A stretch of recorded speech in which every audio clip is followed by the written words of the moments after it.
To another in our presidential series with the Institute of Politics.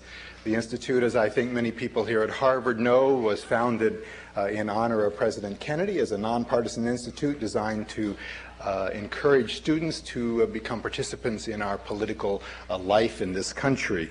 And one of its primary functions has been to focus on the American presidency with conferences about how to be engaged in the political process, the kinds of issues that come up in our presidential campaigns, and what it takes to govern and lead in this country. And so it's a great pleasure to present tonight one of the candidates for the presidency of the United States. We have with us, as you know, Steve Forbes, who is the president and chief executive officer of Forbes Incorporated, and of course editor-in-chief of Forbes magazine, probably the preeminent magazine in this country with respect to American business and the American economy. He's also publisher of a number of other publications, including The American Heritage.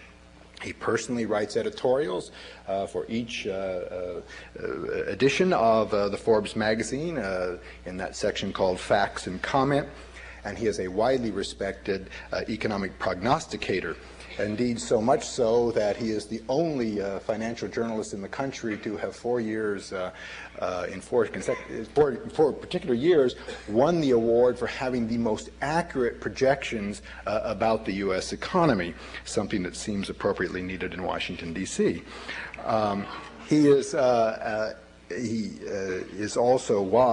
chairman of the Bipartisan Board for International Broadcasting, which oversaw Radio Free Europe and Radio Liberty, of which were major instruments of U.S. policy behind the Iron Curtain for a number of years. He is currently chairman of the board of directors of Empower America, the grassroots political reform organization that was founded by Jack Kemp, Bill Bennett, and Jeane Kirkpatrick.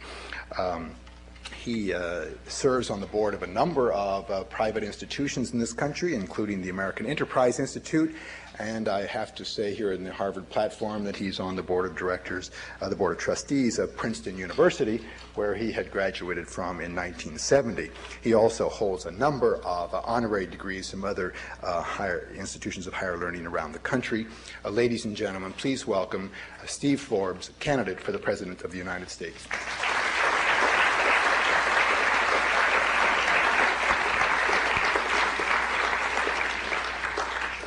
Thank you very much, Phil, for those very nice remarks, very gracious introduction.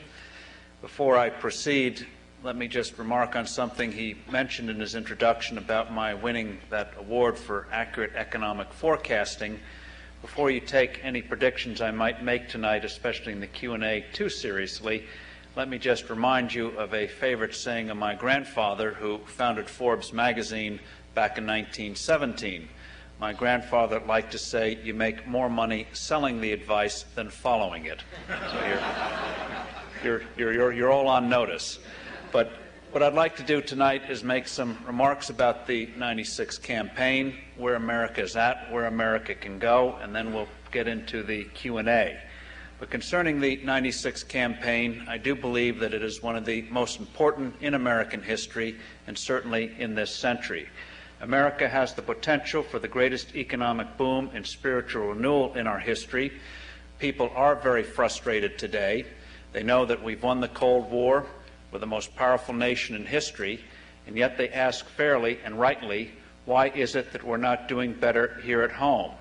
Why is it, for example, that two incomes in a family can't seem to provide the opportunity and the lifestyle that one income could in a family in previous generations? Why do a lot of young people begin to assume that they won't have the opportunities that their parents and grandparents had? People ask what has happened to the quality of life in America, in our streets, in our schools, and for our families in the last 30 years. Why is there so much divisiveness in the nation today? Why aren't we getting along better? In short, why isn't America a better place, seemingly a better place to live, if we have all of this great power and if we've had this enormous triumph? I do believe that if we remove certain obstacles and certain barriers, there's no reason why America can't enter into the greatest boom in our history and also improve the quality of life in our country. And so I think the real issues of '96 are, what are the potentials of our country, and what are the obstacles that are standing in the way of realizing our full potential? We have had 80 years of warfare in this century, 2 world wars, Great Depression, 40-year Cold War. Our energies, whether we realized it or not, were devoted to winning those conflicts against totalitarian powers. And now that we've triumphed, I think we can redirect our energies to renewing the American experiment and the American dream here at home. Before I get into the fundamental strengths of our country, what I'll do is get into our strengths and then talk about the obstacles. Before I do so, I would like to make one observation, and that is the difference that some pundits seem to think that exists between values and economics, I think, is a false one. In America, they are one and the same. By values, I mean hard work, thrift, faith, trust, a belief in individual opportunity and responsibility, a belief in progress, and a belief that we're on this earth and in this land for a higher purpose. That is unique of America. You don't succeed in the American economy unless you are truly serving the needs of others. There is this moral foundation that I think tends to get overlooked in discussions about where we're at and where we can go. Let me first now go to the fundamental strengths. I think it's important to realize our basic strengths in order to appreciate what it is that we need to do to remove the obstacles that stand in the way of realizing our full potential. Let's start on the economic side. In terms of economics, America is the strongest nation in the world today. We've had an investment boom since the early 1980s that was only briefly interrupted by the 1990-91 recession. In manufacturing, despite a lot of gloom and doom commentary 5 years ago, America today is the #1 manufacturing nation in the world. We are now ahead of Germany and ahead of Japan. Both of those countries, many of their major companies, are undergoing the kind of painful restructuring and change that we started to undergo 15 years ago. All you have to do to look at the resurgence of manufacturing America is look at the automobile industry. 5 years ago, the Chrysler Corporation was on the financial ropes. Last year, Chrysler alone made more money than all of the Japanese auto manufacturers put together. In productivity, we lead the world among major nations. In capital availability, there is capital available in America. We are now the superb trading nation in the world. We are the major trading nation in the world. But one of the most exciting things, of course, is what is happening in this whole area that is called high technology. We do lead the world there, whether it's in software, digital technology, internet technology, microprocessors, fiber optics, we are ahead. But there's more to the high-tech age than simply having more and faster PCs and other things we tend to associate it with. We should think of high technology as represented by the microchip. And the chip is expanding the reach of the human brain the way machines expanded the reach of human muscle in the last century. Just as, for example, you learn to drive a tractor, you can do in a day the physical labor that 100 Herculean plowmen couldn't do in a month, so too in this new era that we're entering, all of us are going to be smarter. All of us are going to have a higher standard of living. A lot of people are fearful that this high-tech age, this new era, will mean that a lot of people will be left behind. Not true. The virtue of a free market, remember, markets are people, the virtue of a free market, free people economy is this: you don't succeed unless you make a product or a service that people find simple to use.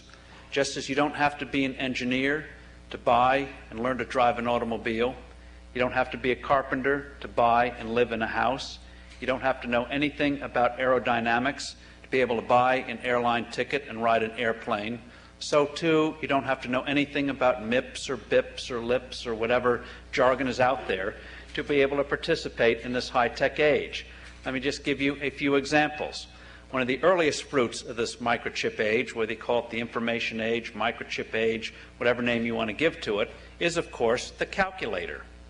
Calculators now are very cheap. Virtually everyone has one. Virtually anyone can learn to use a calculator. And thus tens of millions of us today can do in a matter of seconds or minutes the kind of mathematical computations that it would have taken math whizzes hours or days to do 40 or 50 years ago. We're now all, in a sense, math geniuses thanks to the simple calculator. Some of us growing up may not have learned our spelling lessons too well. Well, not to worry, spell check can help you out. It even has a feature now. It even has a feature now where if words sound the same, like there and there, it'll make note of that, so you won't make even those telltale mistakes again. A lot of people believe that people will be left behind in this new era in the labor force. Again, not true. All one has to do is go to a supermarket, and I think it's safe to say that presidential candidates now make it a point to visit supermarkets. You'll notice the checkout counter. What do you see there? Very sophisticated inventory technology, which has revolutionized retailing in America. Revolutionized retailing, yet virtually anyone can learn to use it. Whether it's the wand kind, or whatever kind, laser kind, that kind of checkout counter technology, virtually anyone can learn to use and master, and thus all of us can participate in this high-tech age. The virtue is, even though it's very complicated, even though we may not always be up to speed on all of its manifestations and all of the things that are coming out of the laboratories, the fact of the matter is that if it doesn't reduce itself to simplicity, it simply doesn't work. In a sense, in this new era, we are at the Model T stage. Those of you who know your automotive history know that 80 years ago, when you try to start a car, you had to crank the thing. Half the time you risked breaking your arm because the thing wouldn't work quite right. As I mentioned, today anyone can get in an automobile, assuming the weather's not too cold, turn the key, and the darn thing starts. It actually works. So simplicity is the key in any era. I think we're going to see it unfold in the high-tech age. This, of course, leads to another basic question. Okay, people might grant that America is moving ahead on the economic side, that we do lead the world on the economic side. But then people ask, what about many of the social problems we face in America in this new era? I think one of the advantages of the end of the Cold War is that individuals are going to start to concentrate again on some of the faults and failures in America today. One of our great characteristics in the past is that when we have faced very serious problems, individuals do get together and do tackle them, and tackle them very effectively. I think we're on the verge of a series of reform movements, the likes of which and scope of which we haven't seen since the turn of the century, the progressive era epitomized by Teddy Roosevelt. We tend to think, and it's human nature, that with our problems today, that somehow we're not as virtuous in some senses as previous generations, that it's only we who have made a mess of certain things. Not true. Let me just give you one example from our own history. We think we have substance abuse today, real problems, and we do. But back in the 1820s, we had problems as well. Back in the 1820s, alcoholic consumption in America per person was about 4 to 5 times what it is today. Everyone took a swig from the jug. They called it cider in those days, but it had nothing to do with what you buy at the supermarket. I hope it isn't. And whether it was kids, teachers, preachers, adults, everyone took a swig from the jug. And so by the late 1820s in America, by noontime, a goodly portion of the population was in a haze. Couldn't get much done. Now we chuckle about it today. But the social consequences were all too predictable. And so there rose a series of movements in the late 1820s and early 1830s that said, in effect, if you're going to have a self-governing nation, it must be inhabited by self-governing individuals. And so the first public health movement in America was the Temperance Movement. And despite the lack of sophisticated communications, it worked. Within a generation, alcoholic consumption had fallen by more than half. The 1830s also saw the rise of a series of religious movements known to historians as the Second Great Awakening. You also saw the rise of the abolition movement against slavery. So we've had these periods before, and I think we're going to have one again. All you have to do is look around you. You look at the popular culture, more and more emphasis on self-help, self-improvement. You see the Promise Keepers in stadiums. Even in the New York metropolitan area, you're beginning to see a rise in church and temple attendance. You look at the bestseller list, Bill Bennett's Book of Virtues, on for 85 weeks, 2 million hardbound copies sold, $30 a copy. That wouldn't have happened 10 or 20 years ago. He's got a sequel out now for both adults and kids. Both are on the bestseller list. You see it in the reaction of violent crime. As you know, violent crime since the 1960s has gone up 5-fold in America. And people are saying we're not going to tolerate that anymore. And you're beginning to see in cities some effective measures taken against violent crime. You see it in the whole tone of the welfare debate. The emphasis is not so much on money, although that's an important issue, but really on the basic flaw of the system is that it hinders and destroys the very people it is supposed to help. It punishes you if you get married, it punishes you if you work, and it punishes you if you save money. Kind of a destructive system. You see it too on the political side with the term limits movement. You see it on the economic side with the flat tax movement. So in a whole array of areas, whether it's education, taxation, politics, religion, spirituality, crime, welfare, a whole series of reform movements beginning to gather in America. I think we're just seeing the beginnings of it. That's going to take intense scope. I think it's going to have real depth in the next generation. So this, of course, leads to a very basic question.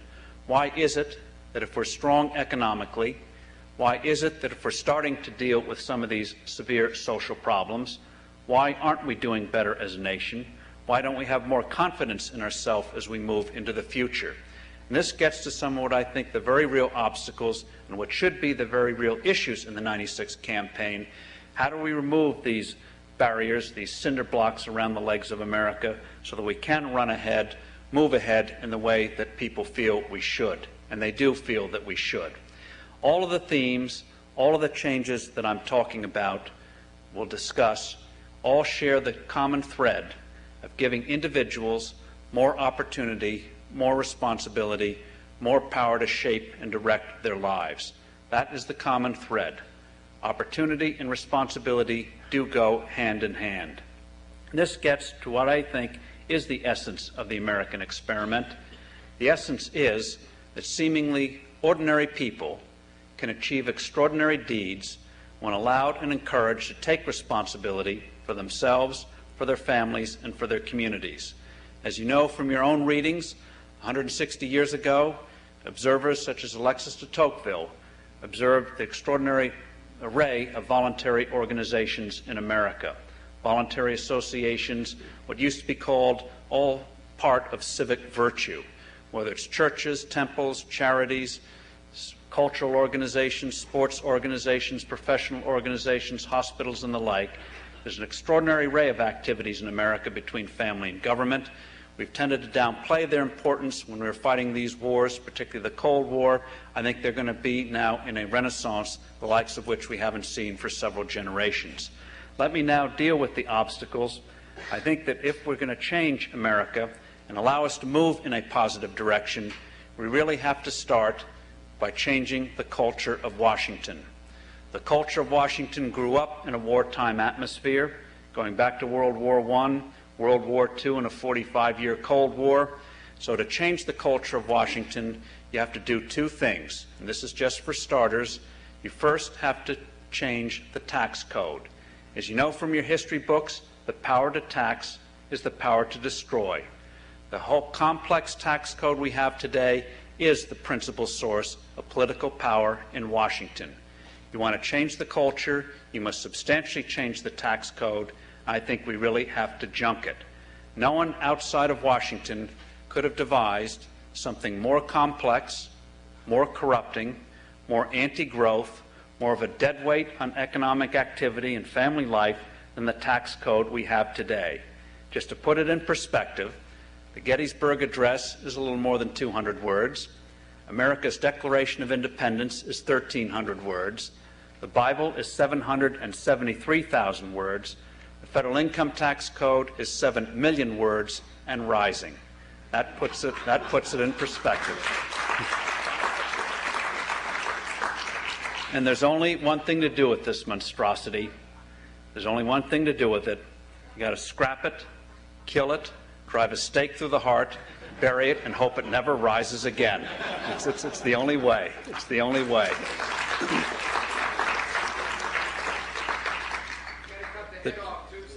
Cut the head off too, and anything you want to get it buried. But the two basic reasons for junking it. One is a moral reason. People realize that it is a form now of legalized corruption. If you have the right power in Washington, you get the legalized tax break. If you don't, you lose out. It has had a corrosive impact on life in America. We were once noted for self-compliance with the tax code, unlike many nations. We always hated taxes, but we've considered our civic duty to pay our share of taxes. That has been undermined. Also, those high rates are a critical reason why families feel now they're on a treadmill, and the treadmill is winning. A typical family today, average family today, pays 8 times as much of each dollar of income to the federal government as a family did 40 years ago. I believe the tax code should be replaced by a simple flat tax that is also a tax cut. Now, I say a tax cut because in Washington they have this attitude, and I think many of you would recognize it, that if you talk about tax changes, they always say, well, it must be revenue neutral. Revenue neutral. I say, why? If it's good for America, shouldn't Washington adjust now to the needs of the nation rather than the nation have to adjust to the appetites of Washington? I think the answer to ask the question is to answer it. So mine is a tax cut as well as a simplification of the tax code.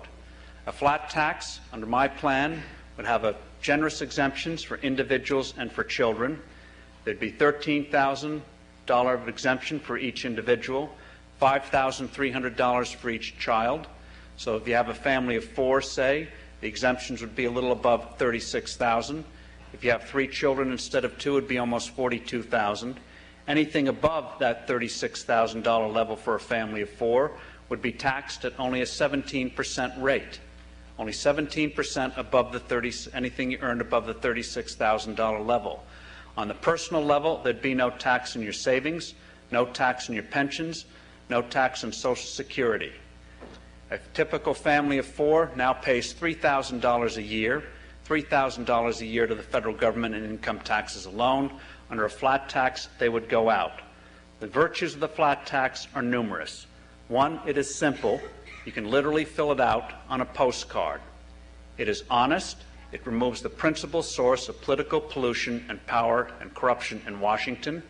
It is fair because it removes literally millions of people from the tax rolls.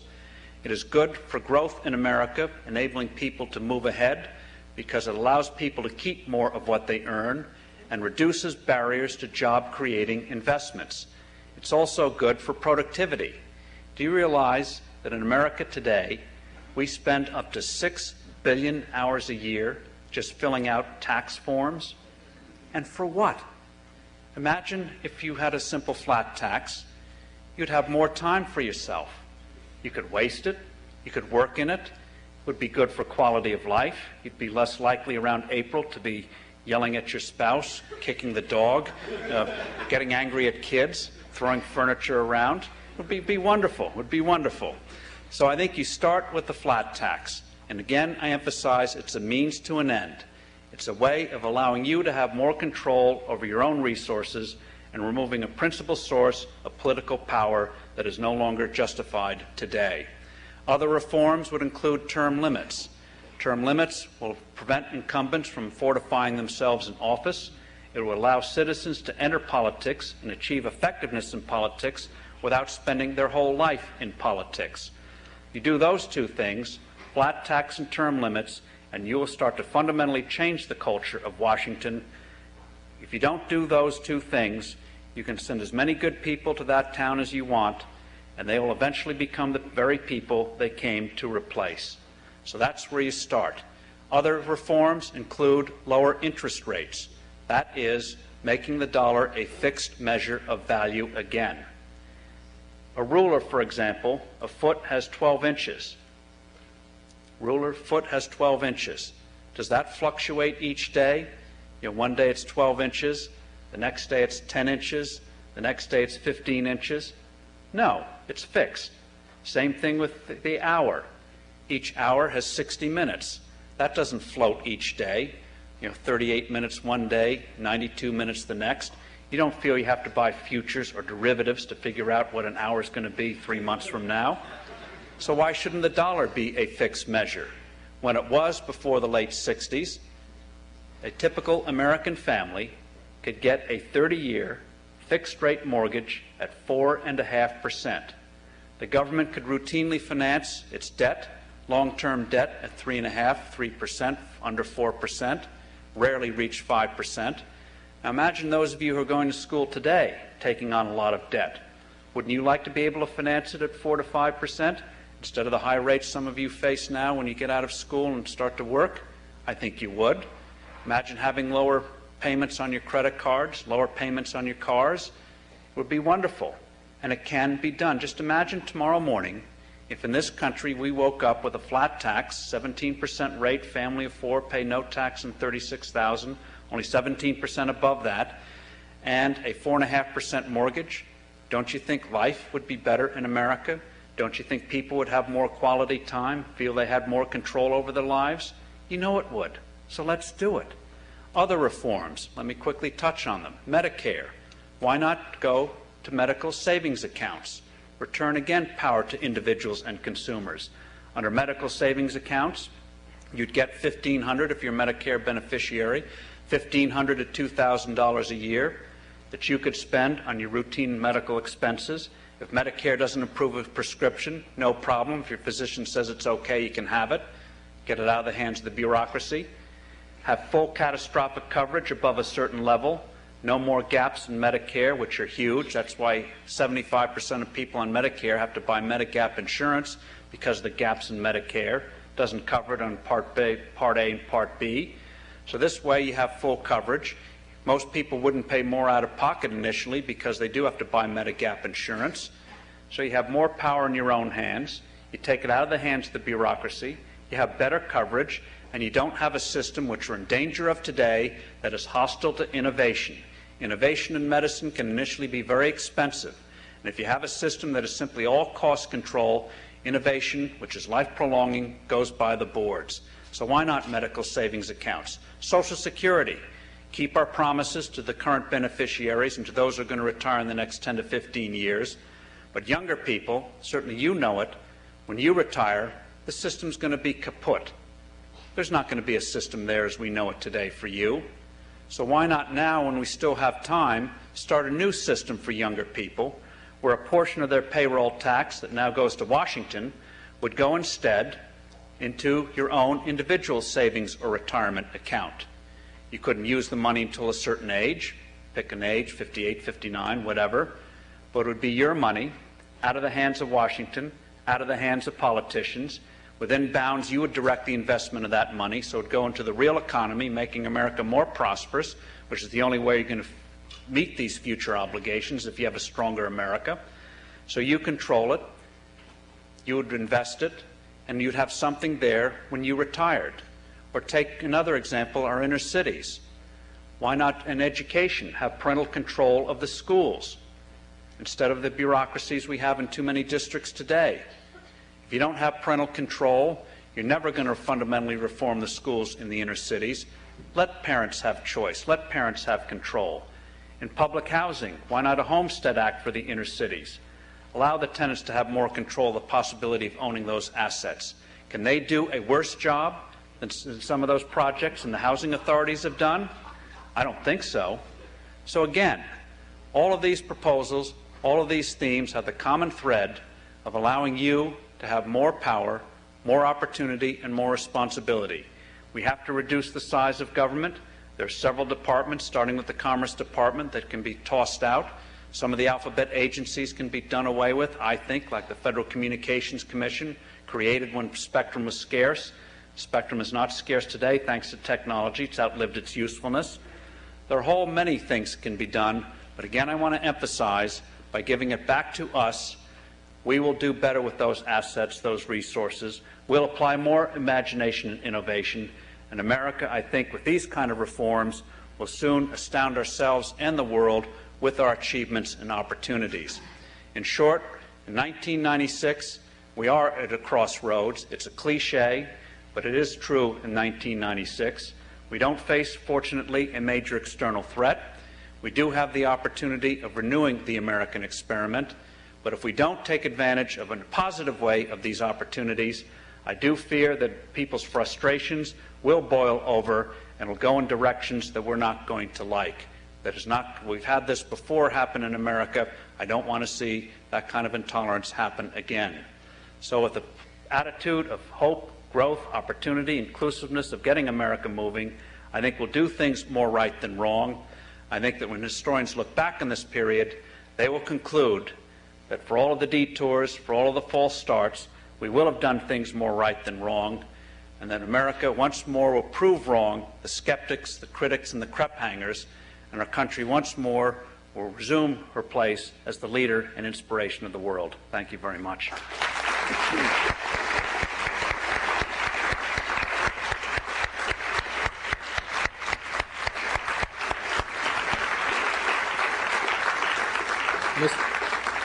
Mr. Forbes will now entertain questions. We have 2 microphones here. If you'll please quickly identify yourselves, and if we can keep the questions short, then we'll have more opportunity for more of our audience to ask questions.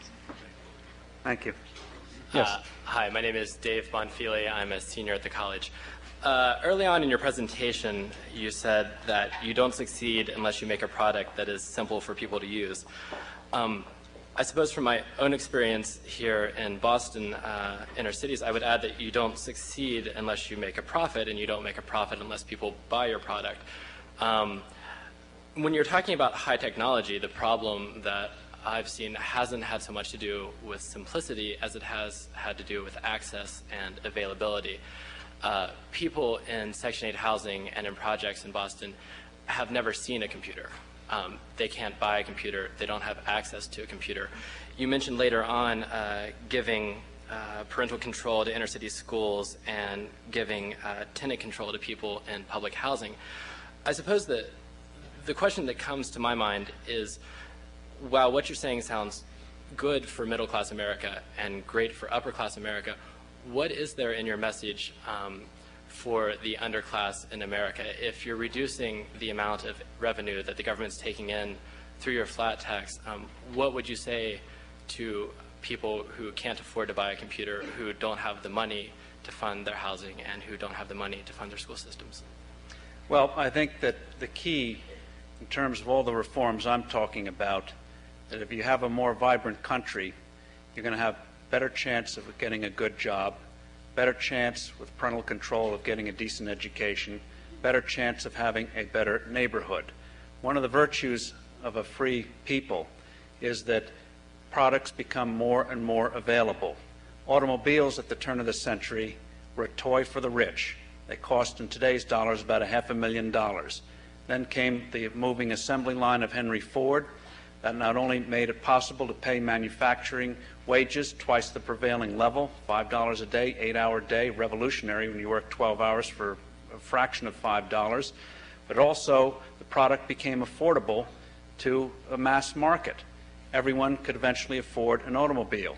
You look at television, once a very expensive item, now ubiquitous. VCRs. Most people have VCRs. Most people have washing machines. Things that were once very rare, very expensive, become available to everyone. In PCs, as you know, they are the real price of computing power is going down exponentially, if there is such a word, going down exponentially. It is doubling in power every 12 to 18 months. So it's becoming more and more available to people, whether it's starting off as games, that's all right, just as kids tinkered with cars and became engineers and scientists. I don't mind kids tinkering with games or cheap PCs. They'll pick up the hang of it very quickly. And it won't be too many years before you get a PC that'll be voice activated. So even if you're put off by a keyboard, if you can talk to the thing, you have three-dimensional access to the whole world. And it'll soon become something as common as a TV or VCR or a telephone is today. We can't imagine a house, even an apartment, even in the inner city, without a telephone. It's there for almost everyone, 98% or whatever the number is. Same thing is going to happen on the economic side. And the key is, too, how do you have a situation where somebody who doesn't have capital has a chance to get capital? That you get in a risk-taking environment, so that people who have the ideas have a chance to get the means to implement those ideas. And in terms of parents controlling schools, yes, you could say, and experts have told me, you should see these parents, they're single, they're not equipped, they don't know what they're doing, blah, blah, blah. All it takes is 2 or 3 energetic parents to get a school system turned around. You sit on a committee, how many of us, you all sit on a committee of one sort or another, and you all know that it's one or two people who energize it and make everyone else get the work done. Same thing you'll see in parental control of schools, same thing in tenant housing. People do rise up from most unlikely sources. I think there's no other way to do it. Clearly the top-down approach hasn't worked. And so I think this gets the whole being of America, that people who wouldn't jump on the screen as saying, gee, they have great leadership skills, they grow into it. Not most of us are natural-born leaders. A lot of people grow into it, and they suddenly have responsibility thrust on them, and they rise to the occasion. So with my removing these barriers, we'll have more chance for people to get jobs, more chance for people to rise up, more chance for people to get an education. There's no other way to do it. The top-down approach doesn't work. Yes, sir. Yes, my name is Thomas Locke Hobbs. I'm a sophomore here at the college. You stated in the press your... It's the Federal Reserve doing that. You've stated in the press your intention to spend great sums of money out of your own personal wealth in your campaign for the president. And my question is, what are your goals in running for president? Are they to win the nomination for the Republican Party and then go on to win the election next November? Or are they merely to bring up certain issues in the campaign, such as those that you mentioned in your speech, like the flat tax and pegging the dollar to some sort of fixed standard? You don't run for president unless you have a very serious purpose and intend to go all the way. There are much nicer ways, if you want to get an issue across, than going in the maelstrom and meat grinder of presidential politics. Believe me. There was a void and vacuum in the field, especially when Jack Kemp withdrew earlier this year. There was no one, I thought, who was conveying where America was at in our history, what our enormous opportunities were, what the barriers were to our moving ahead, and how to remove those barriers. My opponents, I'll take a dig at them because it's too late to throw me out. I've already gotten my free hors d'oeuvres and everything tonight. But they conveyed the totality of either being part of the political process, which people want to change from, and kind of a crimped, cramped, and sourpuss view of the world. I think that while we have enormous problems, we can turn them in a very American way, into opportunities. So that's why I got in the race. And by the way, for all the talk about spending a lot of money, I've spent in my campaign less than Lamar Alexander, far less than Bob Dole, and significantly less than Phil Gramm. A lot of their money has gone for massive infrastructure and mass mailings to get government subsidies. I'm not taking any government subsidies. So I took my message directly to the voters. And so I can't resist playfully adding that if my opponents, who call themselves fiscal conservatives, spend their money, contributors' money that way, imagine what they're going to do to taxpayers' money.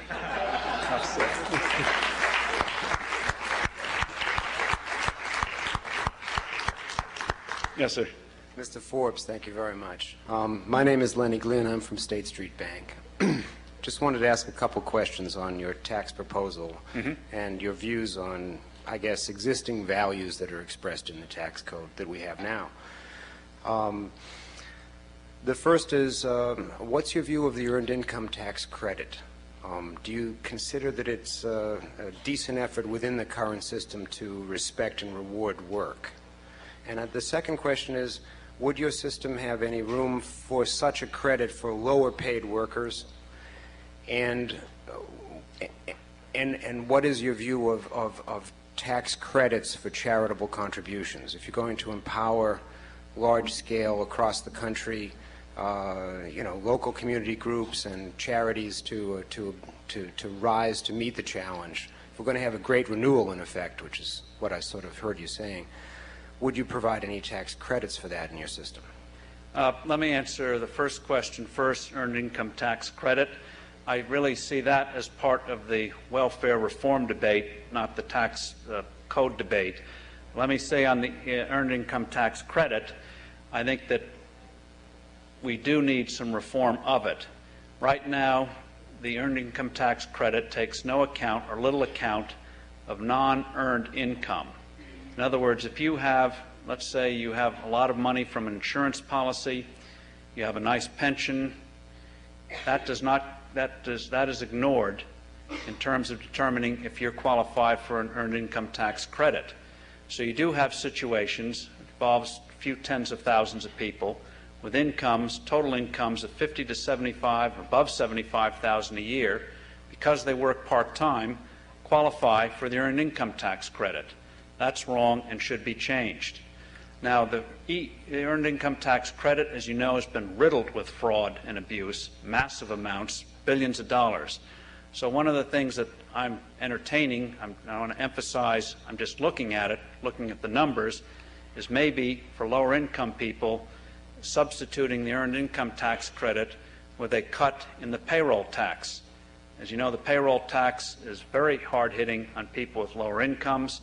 So maybe if we applied those dollars, it's about $28 billion, scheduled to go up more, that now goes to the earned income tax credit, to maybe doing something for lower income people on the payroll tax. So that way the payroll, you don't lose money, but what you do, I think, is cut out potential for a lot of fraud and reward those directly, reduce the tax burden directly on those who are working and are struggling either to get out of the welfare system or to avoid falling into the welfare system. On charities, I think that first on the flat tax, its very simplicity means the deductions go away. That's how you get the high exemptions and the low rates.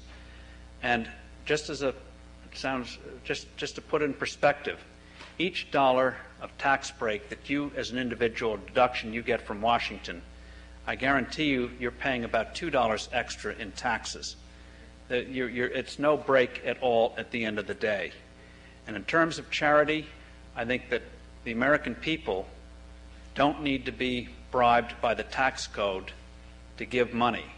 We were known to foreigners as a generous nation, as one with an extraordinary array of charitable activities, long before we had the federal income tax. Andrew Carnegie was building libraries before they had inheritance taxes. In the 1980s, bring it up to date, in the 1980s, when the top rate was cut from 70% to 28%, tax rates were cut, charitable giving in America went up over 50%. In short, when people have more, they give more. And while in a flat tax environment, when it's fully implemented, people who are fundraisers will have to use different pitches other than this is a great way to save on taxes. They'll have to pitch the worth of the charity a little more. I think that it is possible that people will give more. When people have more, they give more. And this environment in the post-Cold War world that I see ahead, I think that people will feel an obligation to give more, and we will see a revival of something that used to be called civic virtue. So I think that will happen. Thank you. Yes, ma'am. Mr. Forbes, my name is Judy Canales, and I'm a mid-career student here at the Kennedy School. Many of the ideas that you've espoused tonight would basically remove or reduce the role of government in an individual or a family's life. Could you please comment as to why you want to become president and therefore go to Washington and lead this country while at the same time offering all these ideas that would basically dismantle government? Well, I think that the basic answer is what is best for America at this particular time. I consider it a moral issue. The essence of the American dream is enabling people to discover and develop their God-given talents. And anything that stands in the way of that ought to be examined and removed. Now, the rise of government came about, I think, starting with the wars of this century, and then with the notion that we could solve a lot of our problems through government programs. We've learned that a lot of the programs have ended up, despite good intentions, doing more harm than good. Does this mean that government disappears? No. There's a heck of a lot for government to do, but there's a lot now in this new environment that I think is right for the times for America. In the Great Depression, we needed massive safety nets because there was genuine distress. In the 1960s, we thought that we could, from a top-down approach, eradicate poverty.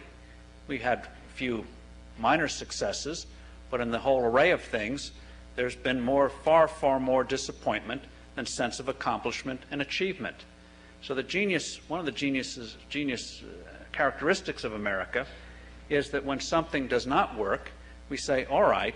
We don't hang our heads and say, moan and groan and say, oh, failure, failure, tragedy. We say, all right, what do we do now? How do we move ahead? And so I think it's that sense of innovation, that sense of can-do-itness, hideous word, but I just invented it, but that enables that I think we're now in an era where we will revive the American dream. And so rather than seeing, gee, what's in it for government, what's in it for academia, what's in it for business, what's in it for that, we have to really say, at least at some point, what's in it for us as a nation. And just as businesses have had to adjust to a new environment, families are having to adjust to a new environment, so too government has to adjust, not in a negative sense, but in a positive sense. How do we get the country moving forward? I think that's why I'm very excited about this era. I think we are going to demonstrate the unique American characteristic of innovation and imagination in tackling a lot of problems that people think are intractable. Yes, sir. Good evening, Mr. Forbes. My name is Paul Peacock, and I run a small internet publishing corporation here in Cambridge. One of the things I do is surf the net, and I had a look at your website, and I guess, have a foreign policy question, because the internet, as part of this high-tech future that you spoke about earlier, is going to tie the United States much more into the global economy. Do you believe that the United States government has a moral responsibility to send troops into Bosnia? I'll answer the specific question first and then get to your general question on America's role in this new world. What I fear about sending troops to Bosnia, putting aside, assuming that we stay there 12 months, we get out without a disaster like Somalia and Lebanon, is what happens when we leave. I'm not convinced that the Serbs and the Croats see this agreement as definitive and final. I fear that when the peacekeepers are removed, they're going to say back to settling old scores. The Serbs have not given up the fact that they won't directly control half of Bosnia. We saw the president of Croatia write out on a napkin how he thought the partition of Bosnia should go. So what I fear is when we're out, Bosnia will suffer the fate that Poland suffered many times in the last 200 years, and that is being carved up by stronger neighbors. So what I would have done, putting aside the fact we should have drawn the line 4 years ago or 2 years ago, is this: arm the Bosnian Muslims. Make sure they have the weaponry they need and the training they need. They have the people, but they don't have the proper weaponry. And make it clear to the Croats and to the Serbs that there's going to be no easy victory if they attack. No cheap victories like there were in the first part of this war. Second thing is, I'd make it very clear we would use NATO air power to strike at any major buildup, either by the Croats or by the Serbs, against Muslim Bosnia, against Bosnia. And that way, I think we'd have a better chance if everyone understands what the ground rules are now. No easy victory on the ground, and you're going to get hit from the air. Air power now can have an effect that it didn't have in previous years. Just to give you one statistic, in World War II, only about 1 out of 400 bombs dropped from aircraft would reach its target. 1 out of 400. In the Gulf War, it was 8 out of 10. So precision bombing is possible now. We can help lift these sieges. Broader answer, America must have an active role in Europe and Asia. I remember Helmut Kohl, the Chancellor, saying 10 years ago when we discussed this, he said, in effect, don't leave Europe to its own devices. And I think America's presence in Europe is a stabilizing force. Same is true of Asia. Asians don't know what's going to happen with China. They don't know what role Russia will play in that part of the world. Who knows what's going to happen with Japan as it goes through change? America is a stabilizing force, despite some horrors like what happened in Okinawa a few weeks ago. So we do have to have an active role. I think we must stay on the cutting edge of technology.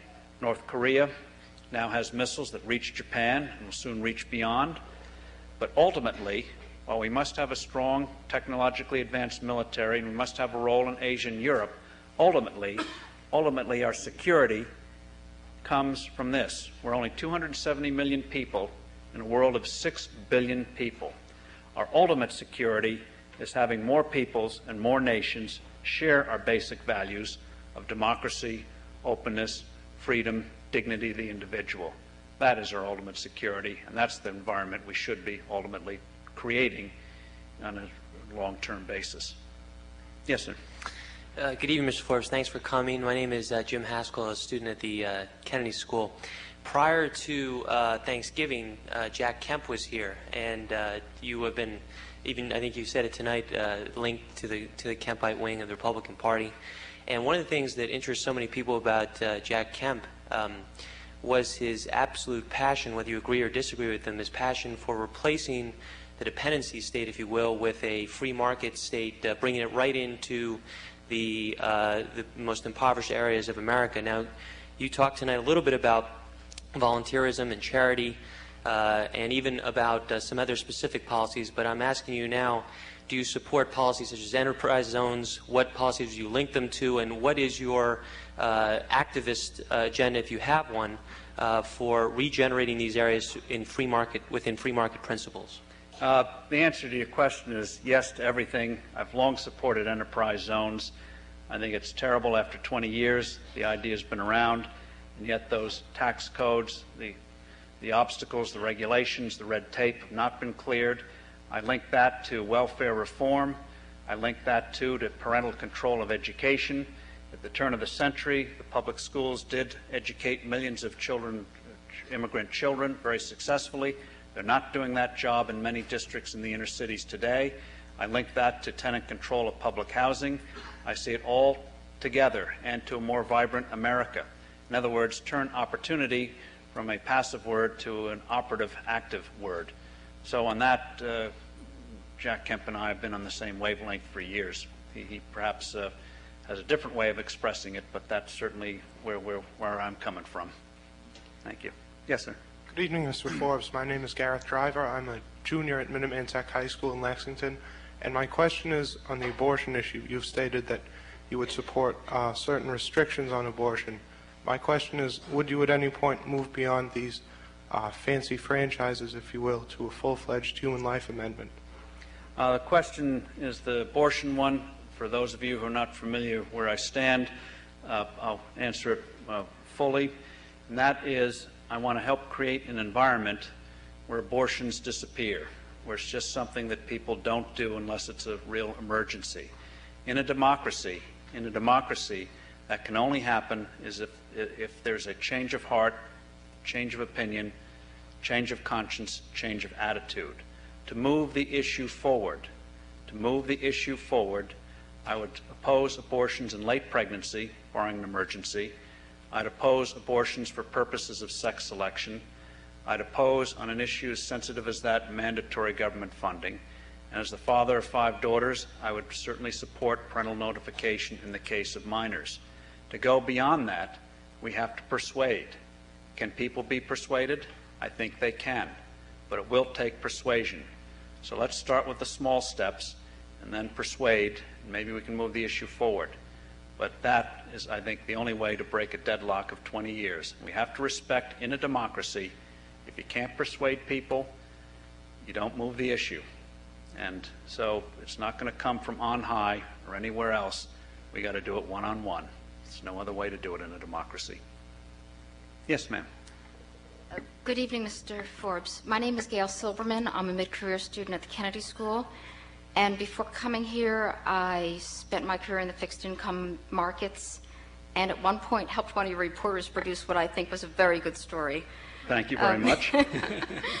My question tonight is about monetary policy. You spoke about your plans for a flat tax, and I'm confused, or I assume you oversimplified, and I didn't follow how we get to from a flat tax to a stable money supply and to a stable currency.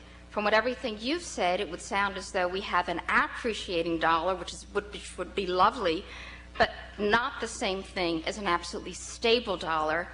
I don't think that that has much to do with our tax policy at all. We haven't had, us or anybody else, stable currencies for several hundred years now. So I presume there is something about the flat tax that where you haven't followed the steps with this, or I presume there's something about the Federal Reserve Bank where you might have some plans there you haven't shared with us. I'd love to hear how you're going to create a stable dollar. That would be fabulous. Okay, let me try to do it in a way that doesn't put the audience to sleep. When you mention monetary policy, eyes begin to glaze over. Basically, in oversimplified form, just ask yourself a very simple question, and then I think you'll begin to understand my answer. How does the Federal Reserve or any other central bank know on a day-to-day or week-to-week or month-to-month basis whether they're printing too much money, too little money, or the right amount? Ask a central banker that question, and you'll often get gobbledygook answers because perhaps they really don't know. And they say at one point, well, CPI, PPI, GDP, this, that, the other thing. It's a moving target. I think the only reliable compass, imperfect in this world, but the best one, is using the gold price. I emphasize this does not mean you buy the yellow metal and then issue dollars based on the yellow metal. All you do is look at the price. It's now roughly $385 an ounce. So if it goes much above $385, everyone knows that means you're probably printing too much money, so you tighten up a little bit. If it goes much below $385, it means you're probably being too tight and you have to ease up. Is it a perfect compass? No. Is it better than the others? So far as I've seen, the answer is yes.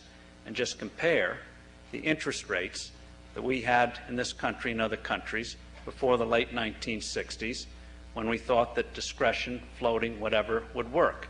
So I'd propose using gold as a compass. If somebody has a better one, like wampum or seashells or Snickers bars or hubcaps, whatever, if you have a better one, let me know. But in this imperfect world, I think it is the most reliable one, whether you're doing it right or doing it wrong. And that way, we will get lower interest rates, and that's separate. You'd get those lower interest rates even if you didn't enact the flat tax. I think the flat tax would create a greater pool of capital, more vibrant economy, but that's a separate issue. So I don't see them linked. I see them as discrete. And I think that Alan Greenspan understands the concept, even if some of his governors don't. But just look at what's been there before and what's happened since. I think we can do better. I'm afraid we only have time for one more question. Okay. We'll go over here. Yes, sir. She kind of asked my question, and you kind of addressed it, but I'll maybe restate it kind of quickly. My name's Ed Rombach. I'm a derivative markets analyst with Thomson Financial Services, and over the past 15 years or so, I've made a living from volatility in interest rates and currencies. Maybe we'll float watches or something. No, not objecting here. I was just wanted to ask if you could comment in some detail on timing and the stages of implementing a gold standard, whether it would be a classic standard or one that would just be monitored kind of the way Greenspan's doing it now. I think it would not be the traditional kind where you literally have a pile and or even what they call the gold exchange standard on the Bretton Woods International Monetary System. I think a simpler one is simply targeting the market price. I think that Greenspan does it from time to time. I think he did it in 92 and 93, where we got rates below 6%. For whatever reason, we went off of it, and the Fed pumped out too much, which is why we had rate tightening. One of the reasons we had rate tightening in 94. Since then, it has been relatively stable, and you've seen long-term rates go from, on the 30-year Federal Treasury bond, from 8% down to 6.25%. I think that if he publicly stated what the policy is, that this is the prime compass, and stop trying to slow the economy down with high short-term interest rates because of the mistaken notion that it can't grow more than 2.5%, I think you would see a very rapid fall. As you know, with markets, Markets don't wait for things to happen. It anticipates things happening.